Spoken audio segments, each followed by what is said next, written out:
안녕하십니까. 여기서는 우리 미래의 직업이 어떻게 변화할 것인가에 대해서 한번 살펴보면서, 우리가 미래의 직업 변화에 따라서 우리가 어떻게 대응할 것인가에 대해서 우리가 필요한 것들을 한번 준비해 보는 게 본 수업의 목표입니다.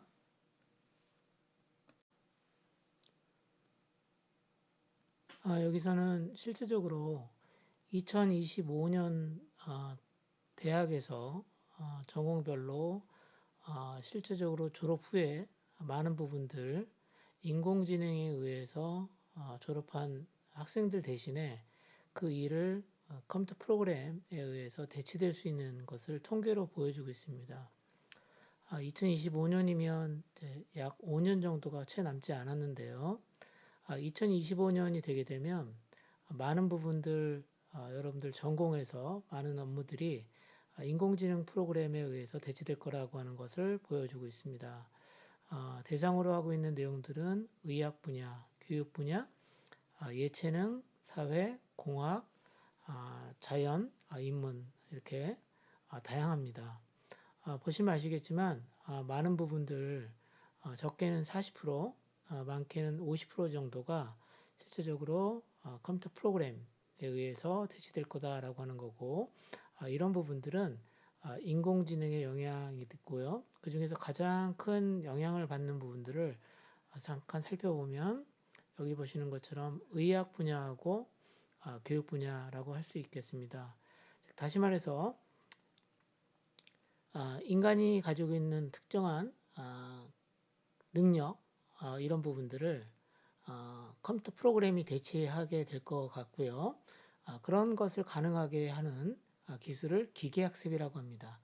즉 인간이 어떠한 내용들을 학습해서 문제를 해결하는 것처럼 기계가 인간과 비슷한 방법으로 데이터를 가지고 학습을 해서 문제를 해결하는 것을 기계학습이라고 하고, 이러한 인공지능, 즉 기계학습에 의해서 의사, 약사, 교사가 가장 큰 타격을 입을 것으로 예상하고 있습니다.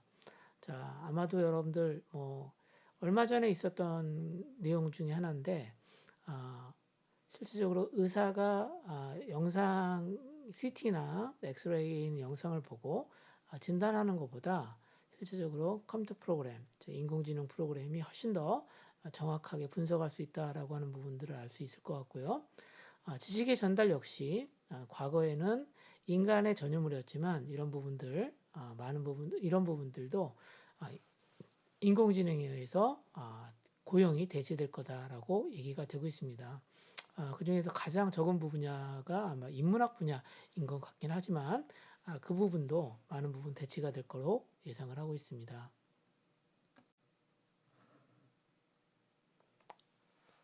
고용 대체 경향에 대해서 조금 다른 측면에서 한번 살펴보겠습니다. 직업의 형태를 보면 단순 노무직 형태의 근로가 있을 수 있고요. 관리의 업무를 담당하는 업무가 있을 수 있는데요. 특히나 인공지능과 로봇들이 여러분들의 직업들을 대체한다라고 하면 어떤 부분에 더 많은 일자리 대체가 발생할 것인가에 대한 내용을 표로 설명하고 있습니다. 본 자료는 한국고용정보원에서 제공한 자료의 내용을 잠깐 설명을 기반으로 하고 있고요. 현재 많은 부분 중에서 현재가 이렇게 돼 있는데 이게 현재는 아마 조금 전 얘기입니다. 자, 지금 현재 우리가 있는 곳이 2020년이니까요. 2020년 현재 여기 있는 것처럼 단순 노무 업무들의 많은 부분들, 63% 정도가 실제적으로 로봇 또는 인공지능 프로그램에 의해서 대체될 거라고 하는 것을 설명해 주고 있습니다. 이것을 설명하는 가장 대표적인 예를 잠깐 보시면요. 여러분들이 그 제품에 대한 질문이 있게 되면 그런 부분들을 콜센터에 전화해 가지고 답을 얻는 경우가 많이 있습니다. 그런 콜센터의 업무처럼 단순히 어떠한 주어진 질문에 대해서 답을 해서 문제를 해결해야 되는 부분들의 업무들 자체, 이런 부분들을 아마도 인공지능 프로그램에 의해서 대체될 확률이 크고요. 그리고 단순하게 어떤 육시적인 업무를 수행하는 것 역시 로봇에 의해서 대체될 확률이 크다라고 하고 있습니다. 2025년 얼마 남지 않았습니다. 한 5년이 남지 않았는데 단순 노무 업무들 같은 경우에는 약 90% 정도가 실질적으로 컴퓨터 프로그램에 의해서 대체될 거라고 얘기하고 있습니다. 인공지능 프로그램이죠. 예를 들어서 자료를 정리한다든가 하는 부분들 역시 인공지능 프로그램에 의해서 대체될 수 있다라고 하는 것을 얘기를 하는 거고요. 최근에 보면 인간의 전유물처럼 여겼던 많은 부분들이 실제적으로 인공지능이나 로봇에 의해서 대체되는 경우도 많이 있습니다. 아마도 인간이 매우 잘할 수 있는 직접 게임이라고 할 수 있는 바둑에 있어서도 알파고와 같은 인공지능 프로그램이 인간을 그리 어렵지 않게 이기고 현재까지도 더 좋은 성능을 보이는 것을 우리가 살펴볼 수 있습니다.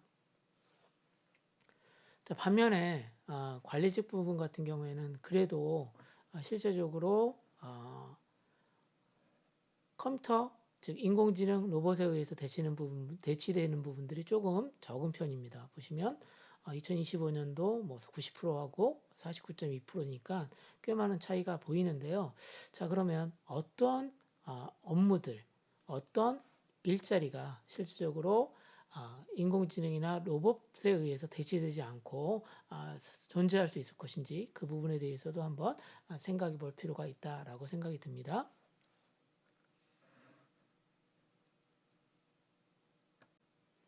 자, 또 다른 형태의 고용대체 경향을 좀 약간 살펴보도록 하겠습니다.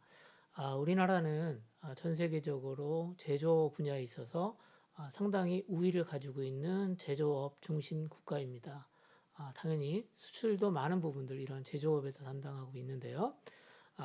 그러한 측면 때문에 전 세계적으로 이러한 제조 산업 분야에 있어서 산업용 로봇의 밀도는 상당히 높은 편입니다. 자, 여기 보시면 전 세계 평균 직원 1만 명당 약 74대 정도의 로봇을 보유하고 있는 게 전 세계 평균입니다. 그런데 여기 보시면 우리나라는 전 세계 어떤 나라보다도 산업용 로봇이 많은 것을 보이고 있습니다.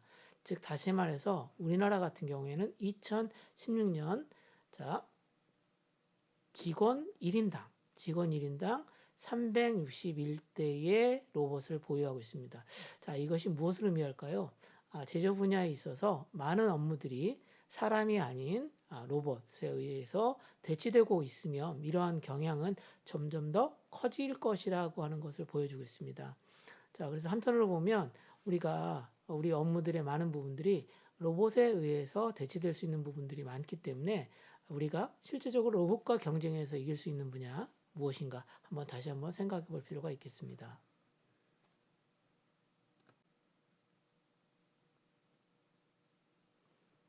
자, 다음은 고용대책 경향 또 다른 통계 자료가 되겠습니다. 자, 그러면 실제 어떤 직업군들이 로봇이나 인공지능에 의해서 대체될 수 있는지에 대한 것을 보여주는 예가 되겠습니다. 자, 여기 보시면요. 1위가 텔레마케터가 되겠습니다. 텔레마케터가 되겠습니다. 텔레마케터라고 하는 것은 우리가 전화로 어떤 질의가 있을 때 답을 해주는 사람들이 텔레마케터가 되겠습니다. 자, 보통 이제 콜센터라고 하는 곳에서 이런 텔레마케터들이 일을 하고 있고요. 자, 그렇다면 이러한 텔레마케터가 아마도 가장 많은 부분들 로봇이라든가 인공지능, 특히나 여기서는 인공지능 프로그램이 되겠죠. 자, 이런 부분들이 대체될 것이라고 생각합니다. 그래서 이러한 텔레마케터들은 소위 얘기하는 것처럼 챗봇과 같은 인공지능 프로그램에 의해서 대체될 거다라고 하고 있고요. 자, 두 번째 높은 거 보면 파쇄기계 운전기사라고 되어 있습니다. 아주 단순한 일을 하는 직업군이라고 할 수 있고요. 그 다음은 굴착기 운전기사라고 되어 있습니다. 자, 이 부분들 역시 로봇에 의해서 대체될 확률이 꽤 높은 것으로 나타나 있고요. 그 다음에 나와 있는 게 뭐죠? 약을 주재하는 사람 역시 실제적으로 로봇에 의해서 대체될 수 있는 부분들이 많은 걸로 나와 있습니다. 자, 그 다음에 잠깐 볼까요? 자, 여기 나 있는 것처럼 나무를 이제 가꾸는 조림 근로자 역시 대체될 확률이 87%로 꽤 높습니다. 동물관리원 그 다음 나와 있고요. 자, 잠깐 밑으로 한번 내려볼까요? 여기 보면 50% 정도 대체되겠다라고 하는 것은 치과 보조원도 있고요. 그 다음에 자, 여기 밑에 보시면 이쪽 왼쪽으로 가면 갈수록 대체될 수 있는 확률이 낮습니다. 그래서 여기 보시면 잠수부 대체되기는 좀 어렵나 보네요. 그다음에 재무관리, 그다음에 사회복지사, 그다음에 중등 교육 행정가, 즉 다시 말해 교사가 아닙니다.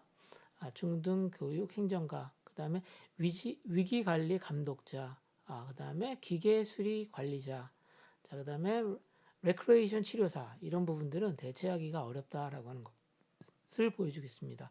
아마도 이들 대체되기가 어려운 직업들이 가지고 있는 뭔가 중요한 특징이 있을 거라고 생각이 되는데요. 자, 이 자료는 옥스퍼드 대학에서 연구한 로봇 또는 인공지능에 의해서 직업이 대체될 수 있는 것을 지표로 표현한 것이 지표로 만든 내용을 기반으로 하고 있습니다.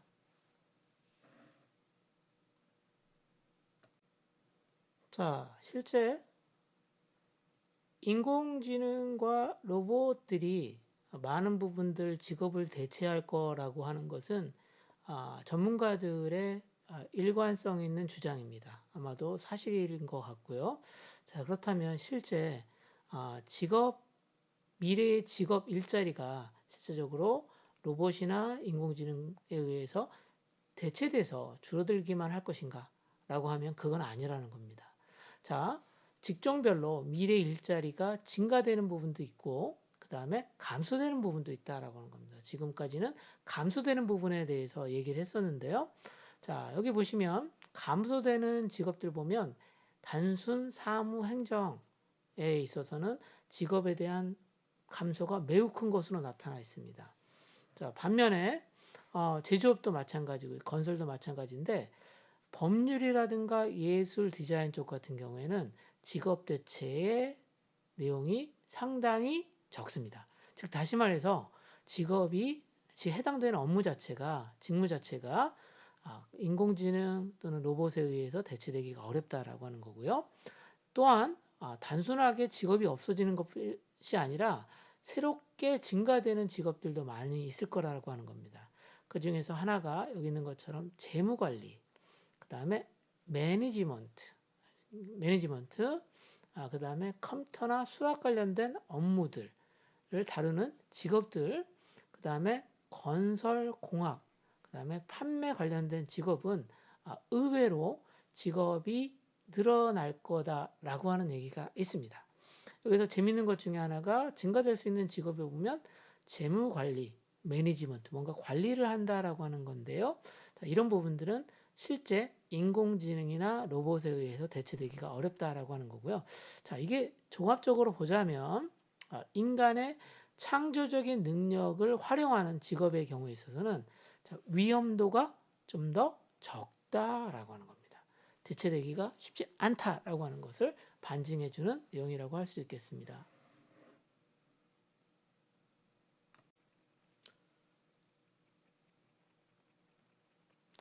전문가들이 바라보는 10년 후의 직업 전망이 나와 있네요. 다양한 형태의 직업을 보고 어떤 직업이 유망한 직업인지, 어떤 직업이 실질적으로 많은 부분들 사라질 직업인지에 대한 설명입니다.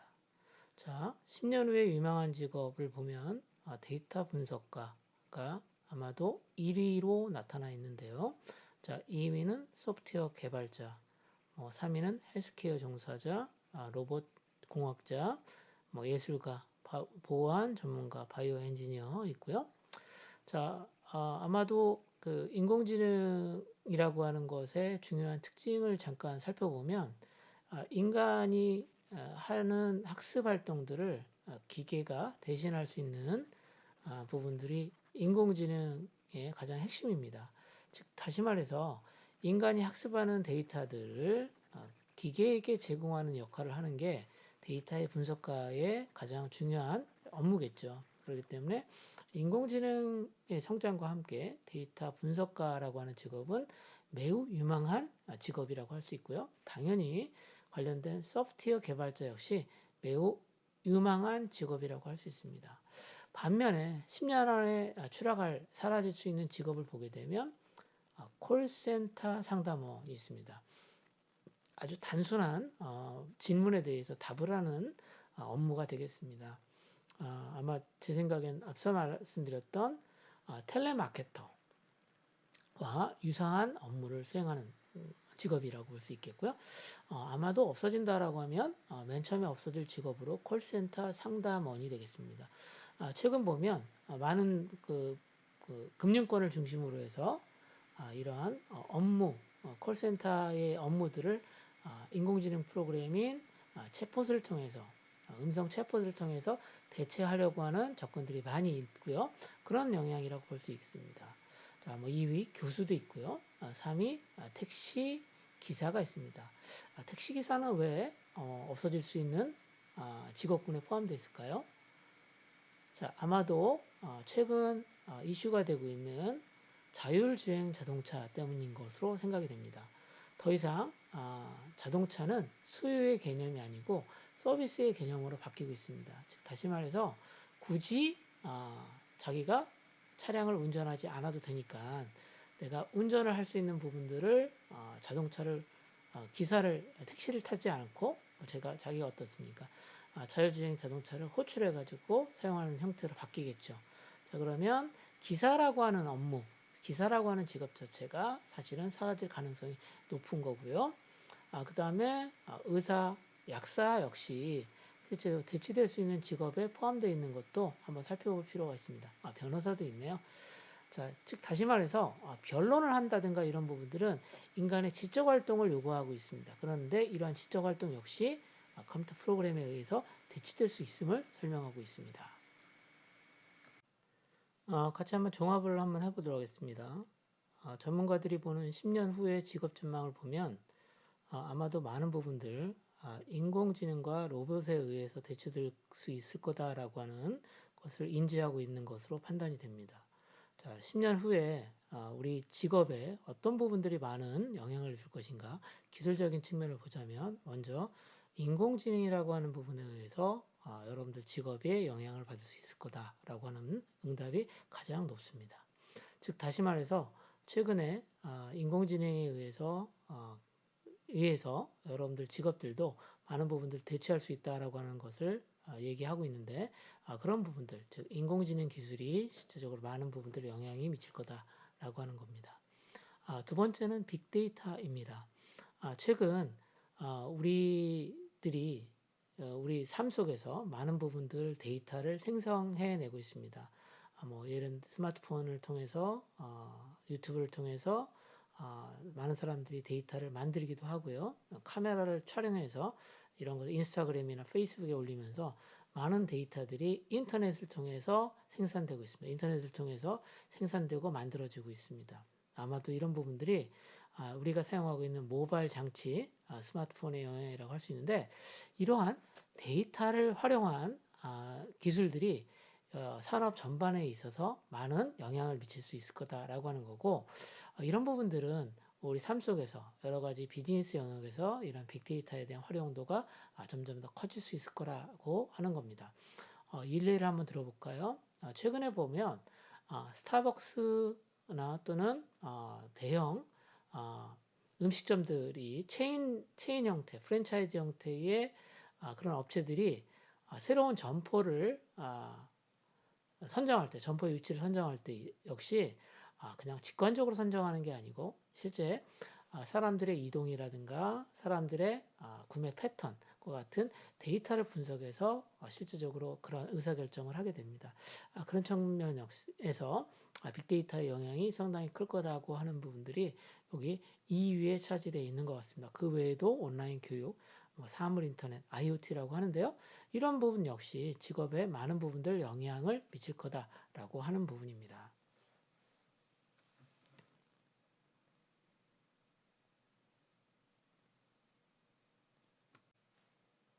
자, 그렇다면 우리는 어떻게 이러한 변화에 대응해야 될 것인가 라고 하는 부분들을 한번 생각해 보도록 하겠습니다.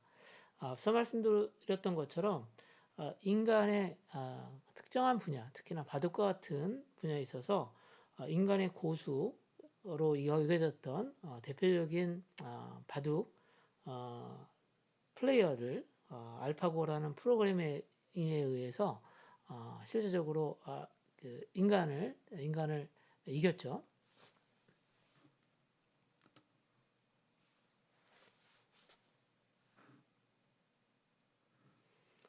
자, 최근의 변화에 대한 내용들을 잠깐 살펴보고 있는데요. 이러한 변화 추세를 볼 때 인간의 많은 부분들, 직업적인 측면에서 인공지능 그리고 로봇에 의해서 대체될 수 있을 거라는 생각들이 많이 듭니다.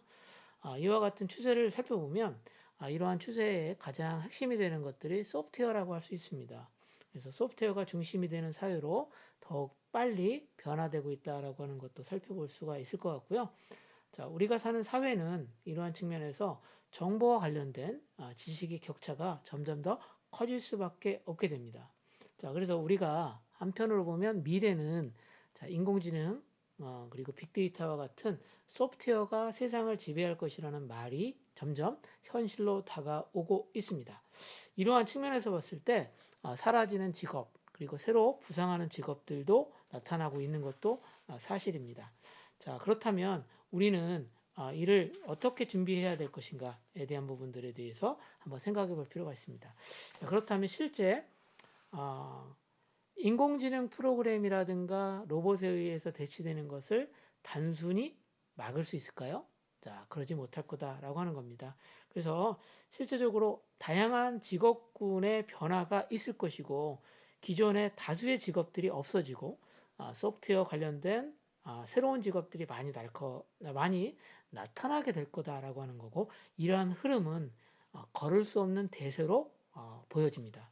자, 그래서 이러한 변화에 대해서 우리는 어떻게 대응해야 될 건가라고 하는 측면에서 봤을 때 소프트웨어와 관련된 흐름을 이해하는 것이 첫 번째 중요하겠다라고 하는 부분입니다. 그래서 우리는 새롭게 전개되는 소프트웨어 시대에 잘 적응할 수 있도록 소프트웨어 관련된 사고에 대한 부분들을 실제적으로 이해하고 이것을 통해서 최신의 흐름을 이해하면서 대세를 앞서갈 수 있는 통찰력을 가져보자라고 하는 부분들이 실제 중요한 부분입니다. 즉 다시 말해서 우리가 컴퓨터 인공지능과 싸우지 말고 이들을 잘 활용할 수 있는 방법들을 한번 도출해 보도록 하는 것이 중요하겠습니다.